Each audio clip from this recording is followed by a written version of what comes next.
This week, Tim Cook testifies in Epic versus Apple trial. Then Google unveils plans that could change the web for the better. And Bitcoin takes a massive tumble. How big? $1 trillion big. I'm Steven Rosenbaum, and this is Future Forward. I'm Alexis Guardado. Let's launch. I gotta say, I'm really looking forward to this rundown. I truly am. It's been a cool week of headlines, Steve.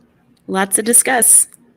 So let's just jump right into the Tim court battle thing. Yeah. Because it's so good. And this is recent. This is just Friday. So we just pulled this less than 48 hours ago. So he's never testified before.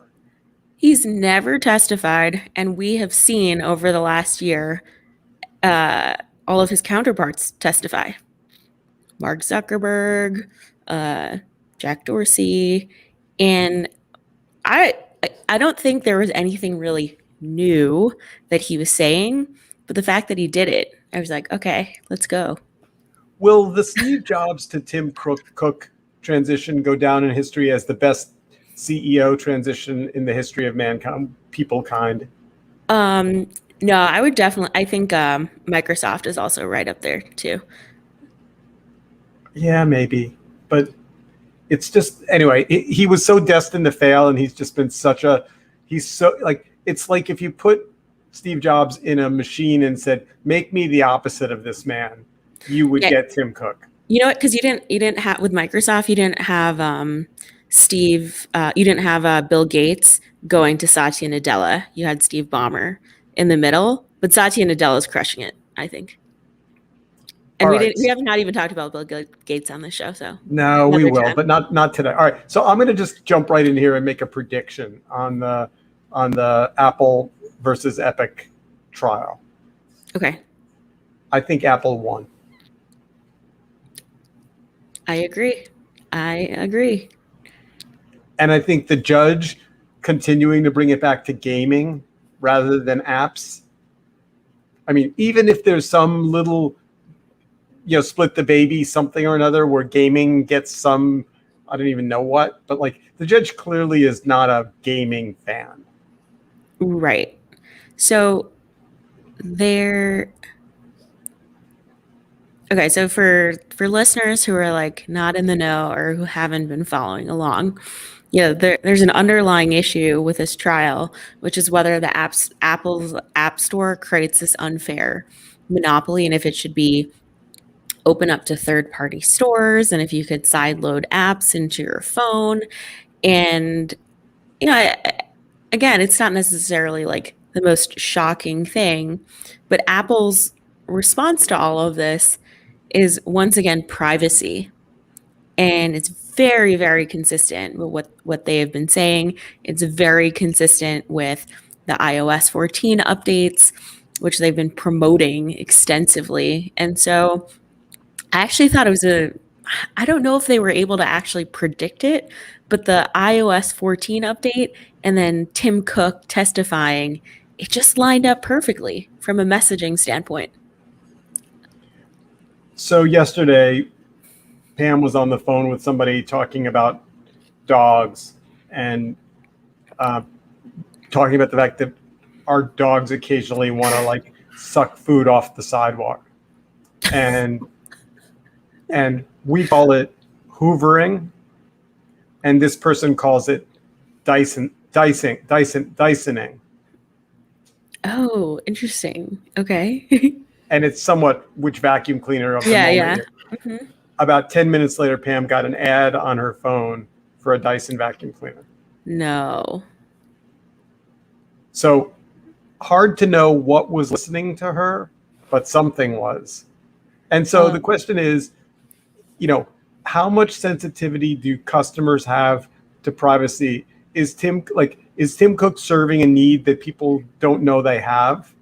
I think he's right on the cusp of being at the right place at the right time.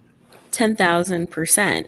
And when you just look at him centering privacy as a conversation, he completely derails the emphasis on, the gaming monopoly and Epic losing out on royalties, because in some ways, what from a consumer value standpoint do we crave more than privacy?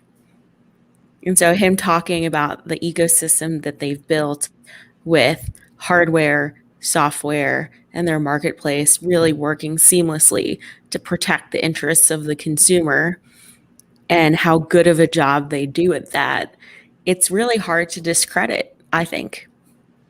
Now, having said that, Apple has done such a good job protecting its brand that it's easy to forget that they are the largest company in the world. And in addition to being the largest company in the world, so just, we were at the Apple store yesterday because we can't figure out, one of our family phones screen got cracked, and we can't figure out for the life of us what it will cost to replace it, because Apple has this whole kind of complicated, well, if you're in warranty, but what kind of warranty? And what they really mean is Apple Plus.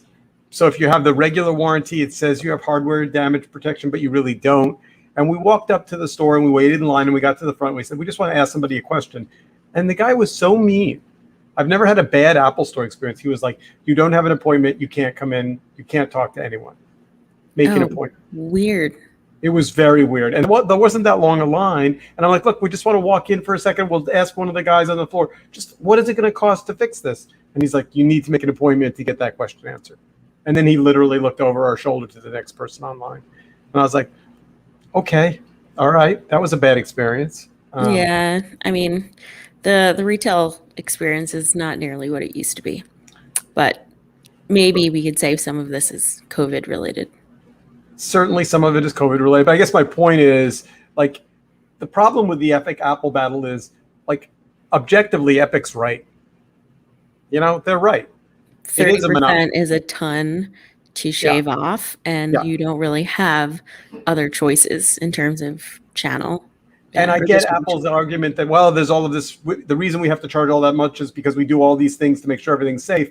But it's like, if you look at your bottom line, you charge that much because you make a shit ton of money, right? I mean, you make a shit ton of money. And yeah, it's just so incredible though, right? Because it's like we technically do have choice, right? As consumers, we can have Pixel phones, we can have a Samsung Galaxy. We don't have to have iPhones that we play Fortnite on.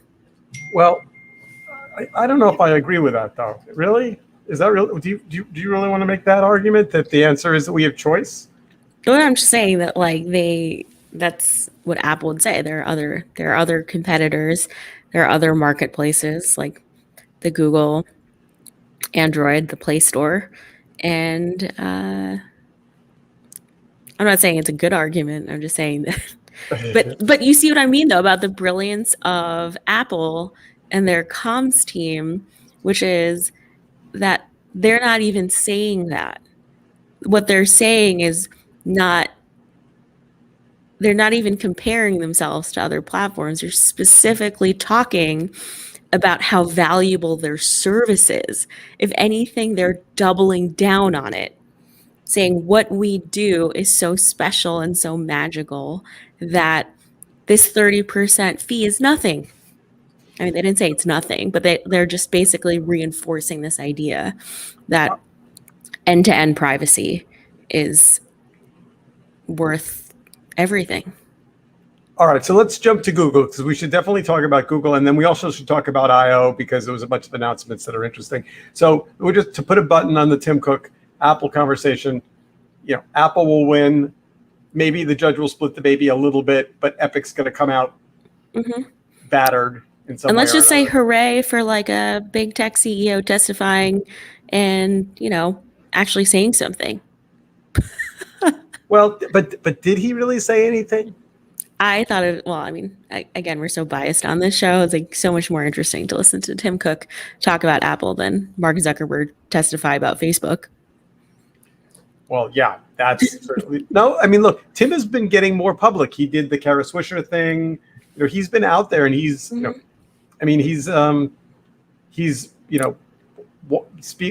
speak softly but carry a big stick. What's the? Yeah, he's like on a little road show for sure.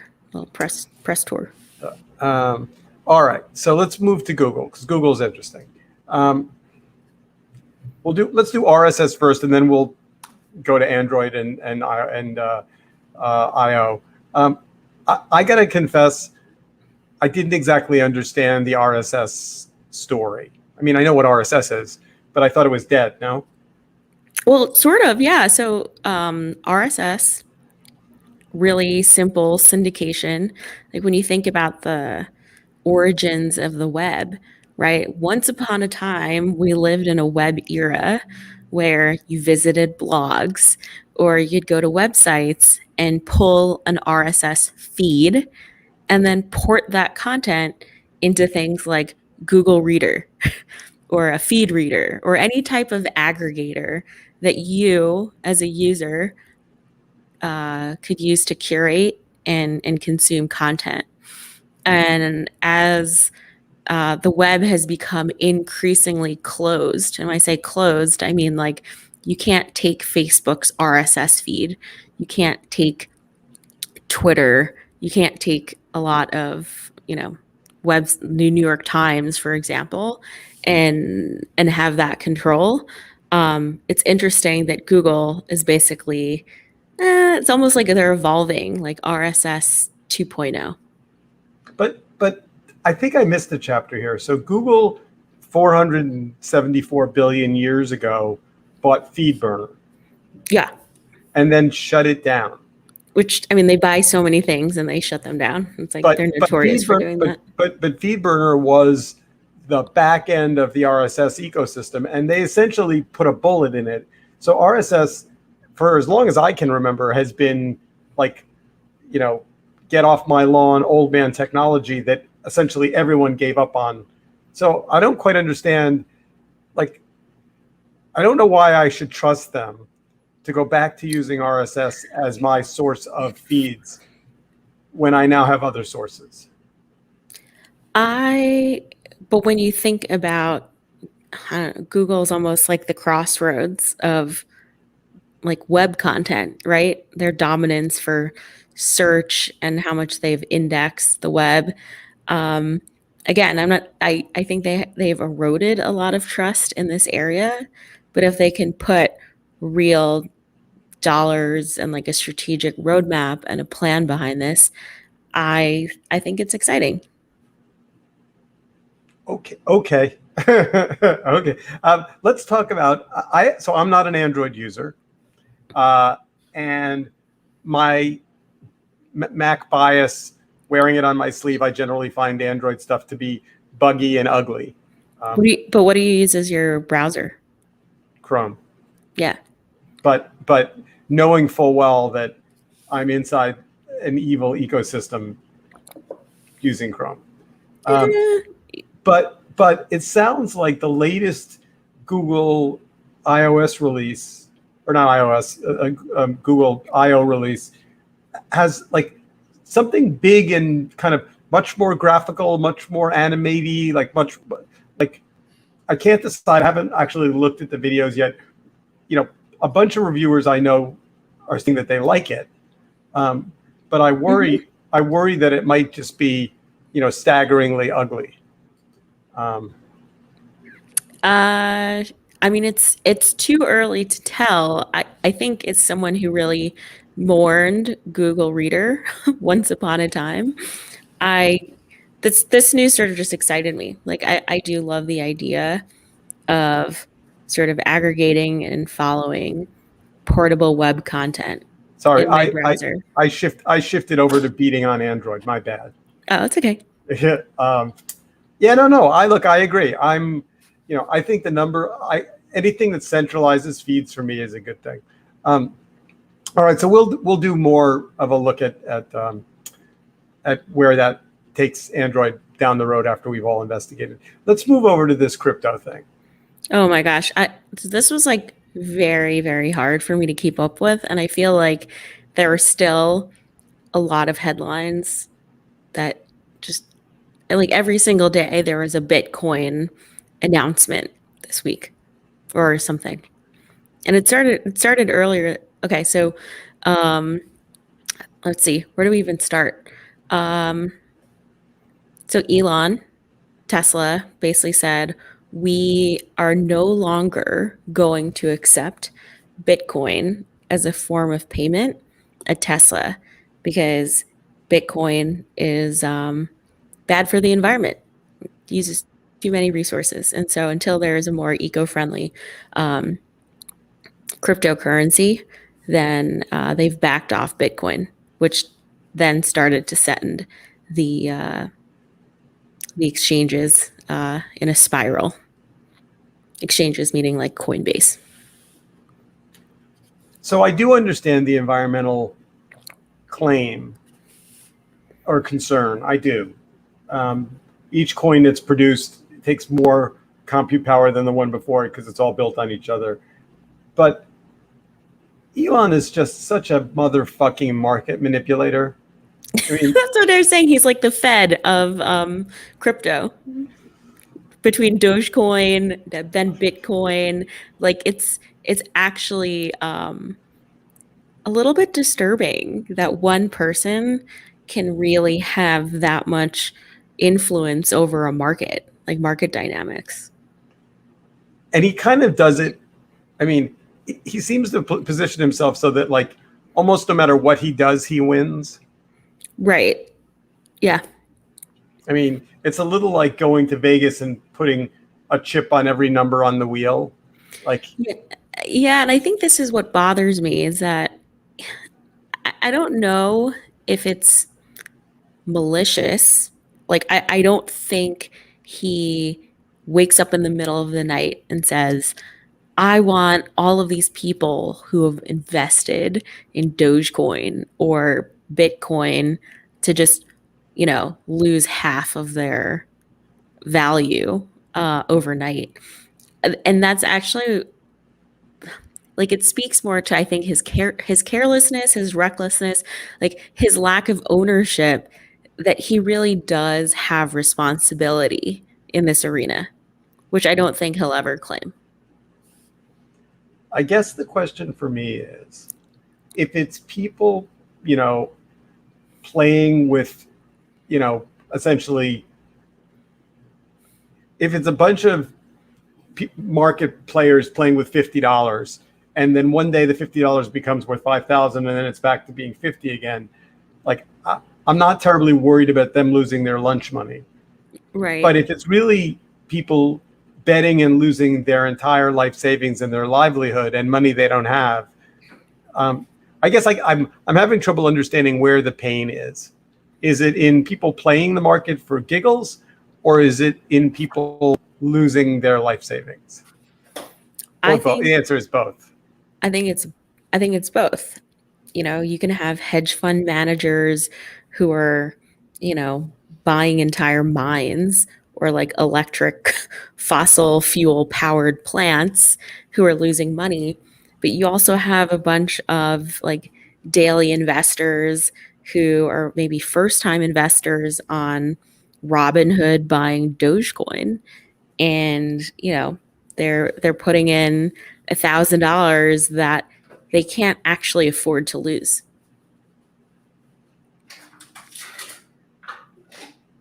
I have $150 in Coinbase. And for a moment, it was worth a lot of money, and now it's back to being worth less. But I've never, I'm a gambler, but I'm a gambler kind of. I bet on myself. I bet on businesses. I bet on ideas I have. I bet on, on social media. But I don't think that I don't think I don't find Vegas appealing either. Like I don't go to Vegas and be like, ooh, this is so exciting. I could pull this handle a bunch of times and maybe money would come out. Like it just, I don't understand. I don't get any thrill from that. Yeah. I mean, that's why they always say like, whether it is betting or investing, make sure that you have an appetite to, lose whatever you put in.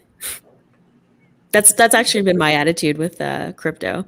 Can I afford to lose this investment? But like back to Vegas for a second. I mean, I don't know about you, but it's like my experiences in Vegas, and I know some people that are now on listeners are going to be disappointed in me for saying this, but like I just find Vegas mostly pretty sad.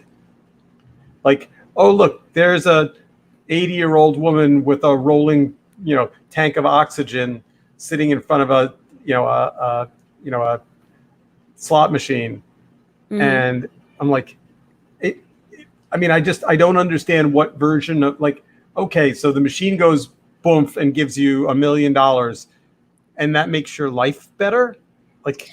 Yeah, but if you talk to people who are very, very bullish on crypto, the I can't explain it the way they do, but what I hear in them, I would imagine would be akin to like if I talked to my grandmother, say in the 60s or 70s, and I said, "Grandma, guess what? One day we're all going to be able to carry these little devices in our hand. We're going to be able to pay for everything. We're going to be able to talk to anybody, and we're going to be able to access the world's information literally in a single device in seconds." I think my grandma would be like, "Get off your like high horse. Like, what are you talking about? That's crazy." You know? And I feel like the people who are bullish on crypto feel like the long-term play here is that this is going to be the future of how financial transactions occur. So I have to pay a bill to somebody that has done some work for us, and it's more than the limits of our various bill paying apps. And so I've spent the last couple of days deep in Bill.com versus Venmo versus PayPal. And very, very quickly, it becomes mind numbingly complicated. Yeah. Like anything over about $2,000, like they want like a fingerprint and a blood sample and a chromosome. I'm kidding, of course, but not like it's Try moving money like internationally. It's very, very hard. very, very hard. Yeah. So, I don't know why that is. And, ACH, we've been deep in ACH and everything. And the other weird thing is like everything takes 3 days. And I'm like, wait, there's no money on the float. They're not making money on interest. So why is it taking longer, not shorter? I don't get it. Like, Yeah, so I think on the to oversimplify the conversation, that's it's because those transactions are regulated, right? And there are all these reasons why there are all these minimal fees and things and caps that are in place. I think the future of crypto basically the reason why I think people care about it so much is because it almost simplifies um, transactions in the future, and it really enables individual users to have more control, more privacy, and yeah, and it's deregulated. well, except not to get to the end of the story, but the government's, that essentially makes people be able to move money around without taxation and with criminal intent and all kinds of. So the government's not going to let that happen. I mean, they're going to weasel their way into every level of blockchain that they possibly can, because the idea that it's a finance instrument that operates outside of government control, like no government, not just our government, no government is going to be happy about that. Yep, but this is also where regulation and China have also contributed to Bitcoin's sort of the market cap getting obliterated. So you have China, the Chinese government, right? They've been like mining crypto, and they have said this week, like we're kind of gonna like take our foot off the gas pedal a little bit. And again, there's like this big concern with fossil fuels, right? There are two conversations taking place right now at a macro level. What are we doing as governments to decrease our carbon footprint?